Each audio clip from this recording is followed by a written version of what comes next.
Alhamdulillahilladzi binimati iman wal islam. Asyhadu alla ilaha illallah wahdahu la syarikalah wa asyhadu anna Muhammadan abduhu wa rasuluh alladzi la nabiyya ba'da amma ba'du. Perkenalkan, nama saya Pandu Zaidan Nugraha dengan nomor NIM 12030300096 dari kelas HTN 2C. Dalam rangka memenuhi salah satu tugas ujian akhir semester pada mata kuliah Ilmu Negara, di sini saya akan menguraikan intisari atau rangkuman materi Ilmu Negara dari pertemuan yang ke-9 hingga pertemuan yang ke-15. Untuk mempersingkat waktu, langsung saja. Pertemuan ke-9, yaitu pembahasan mengenai asal mula negara bagian 2. Pada pertemuan ini dibahas 4 teori tentang asal mula negara. Di antaranya yaitu masa teori kekuatan, masa teori positivisme, masa teori modern, dan abad pertengahan. Masa teori kekuatan.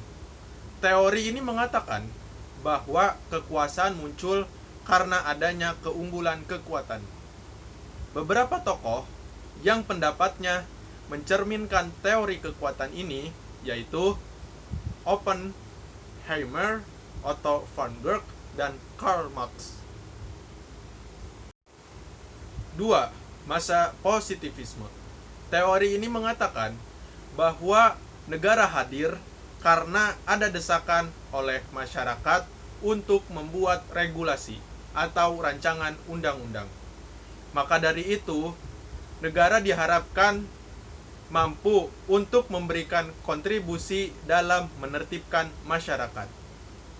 Beberapa tokoh yang pendapatnya mencerminkan teori positivisme ini yaitu Rudolf von Zering, Eugene Ehrlich, dan Hans Kelsen.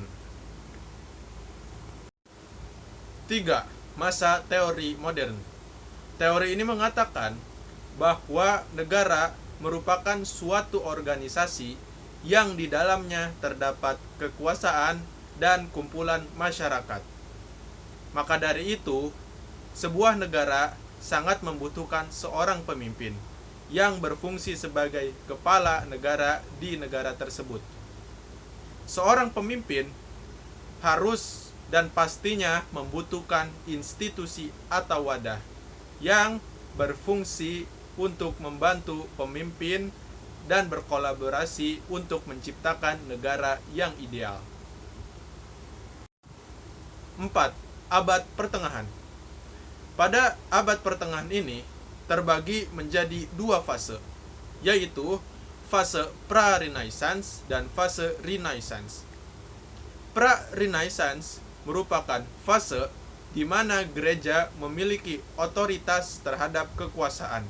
Namun, kekuasaan tersebut bersifat feodal, sehingga keputusan apapun harus berlandaskan gereja. Oleh karena itu, muncul kesadaran diri di dalam masyarakat untuk melakukan revolusi. Selanjutnya, fase Renaissance. Pada dasarnya, Renaissance ini merupakan suatu aliran yang berfungsi untuk menghidupkan kembali budaya Yunani. Masa Renaissance ini adalah kebebasan berpikir dan bertindak seluas-luasnya sebagai manusia yang merdeka.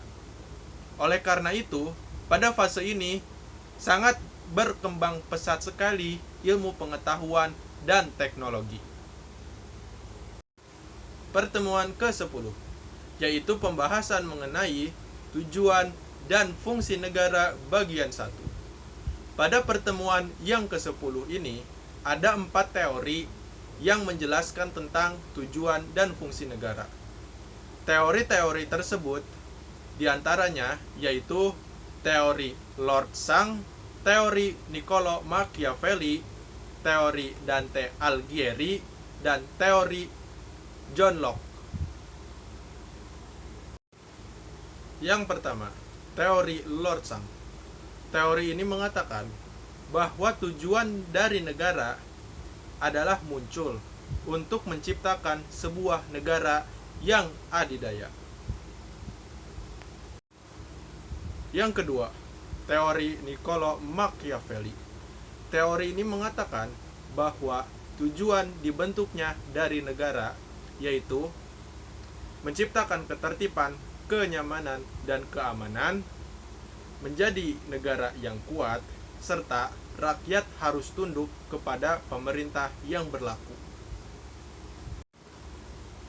Yang ketiga, teori Dante Alighieri.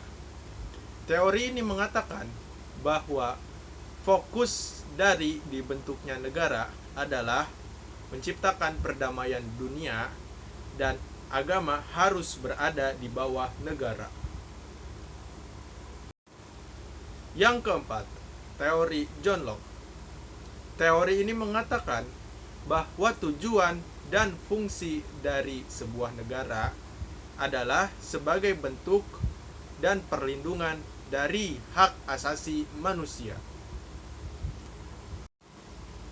Pertemuan ke-11, yaitu pembahasan mengenai tujuan dan fungsi negara bagian 2.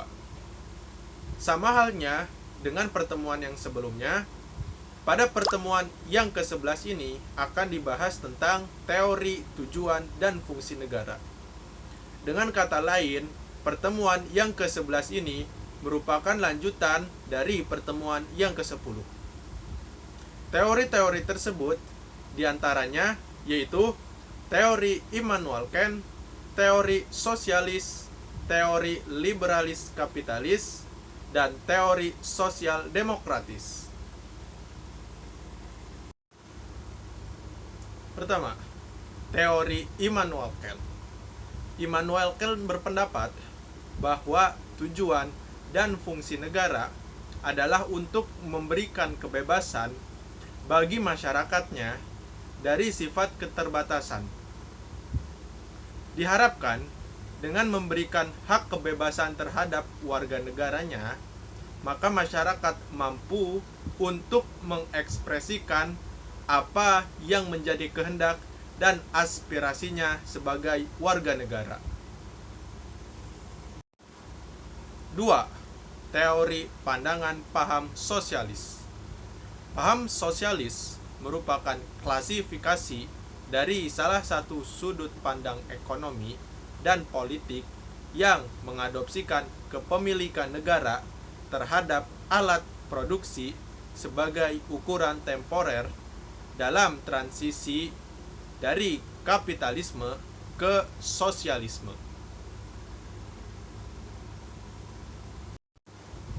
3. Teori pandangan paham liberalis kapitalis. Paham liberalis kapitalis ini bisa dikatakan sebagai bentuk antitesis terhadap pandangan paham sosialis.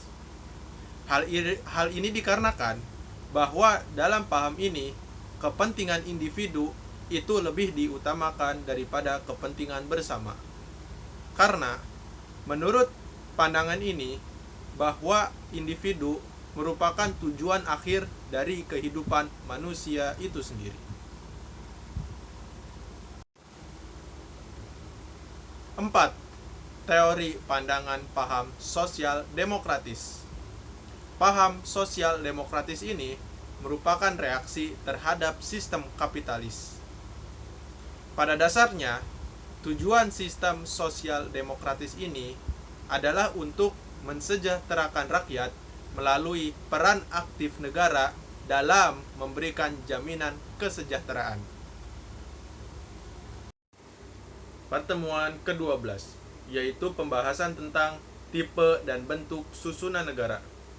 Pada dasarnya, bentuk susunan negara terbagi menjadi 2, yaitu negara kesatuan atau unitary state dan negara serikat atau federal state. Yang pertama, negara kesatuan.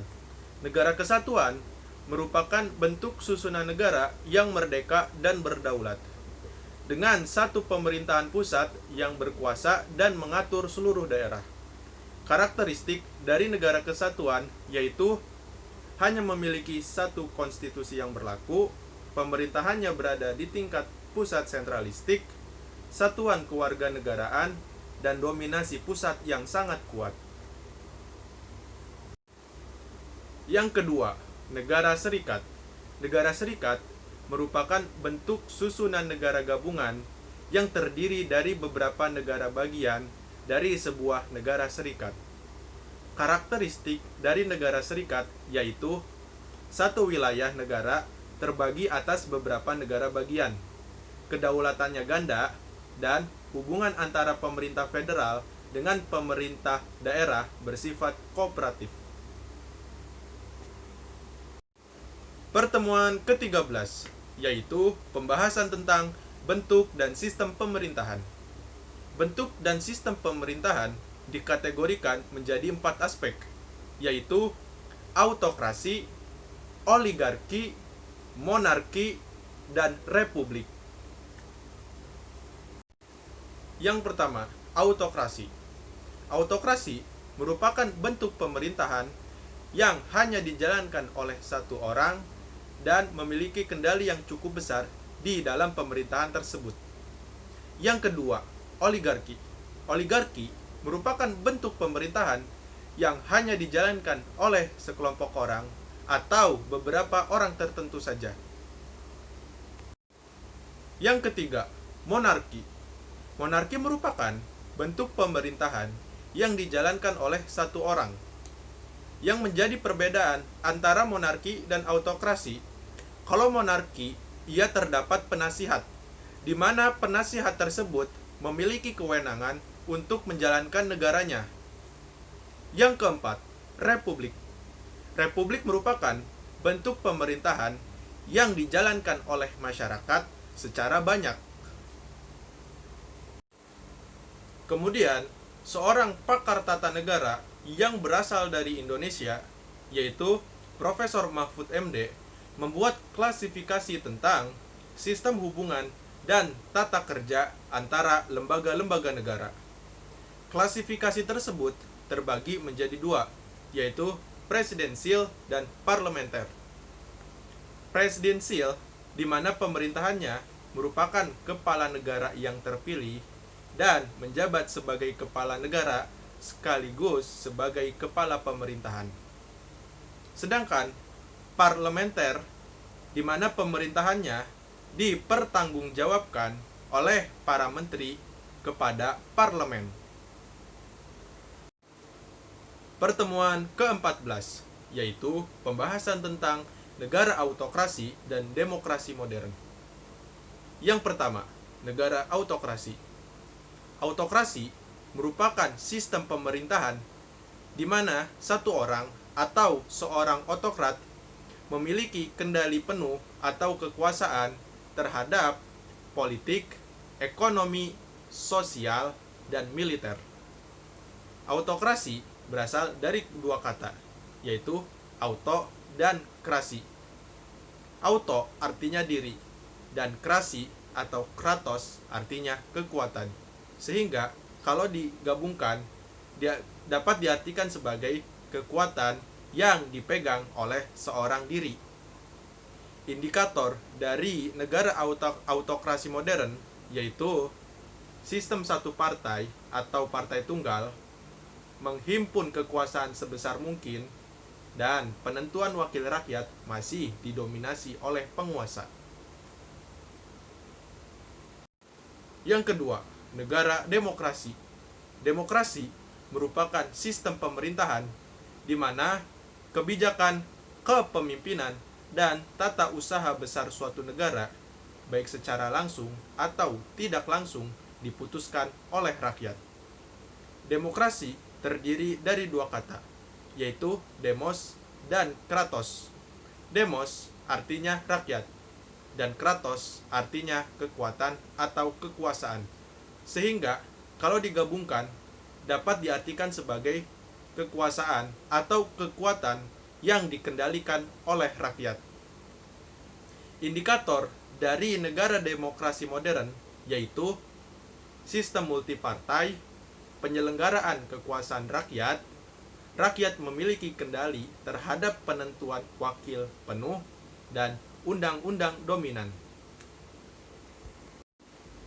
Pertemuan ke-15 yaitu pembahasan tentang teori pembagian kekuasaan dan lembaga-lembaga negara. Menurut Diverger, ada 3 metode dalam membatasi kekuasaan yang dimiliki oleh penguasa pada sebuah negara. 3 metode tersebut yaitu: yang pertama, dilakukan dengan secara langsung; yang kedua, dengan cara menambah atau memperkuat kekuasaan pihak yang diperintah; dan yang ketiga, pengendalian kelaliman-kelaliman pihak penguasa dari masyarakat. Dari sini, masyarakat memiliki peran untuk mengendalikan pembatasan kekuasaan terhadap penguasa, baik itu secara internal dan juga secara eksternal. Indikator-indikator dalam trias politika yaitu: yang pertama, legislatif. Legislatif merupakan lembaga kekuasaan yang mempunyai peran dan fungsi sebagai pembuat undang-undang. Contoh dari lembaga legislatif yaitu DPR. Yang kedua, eksekutif. Eksekutif merupakan lembaga kekuasaan yang mempunyai peran dan fungsi sebagai pelaksana undang-undang. Contoh dari lembaga eksekutif ini yaitu presiden. Yang ketiga, yaitu yudikatif.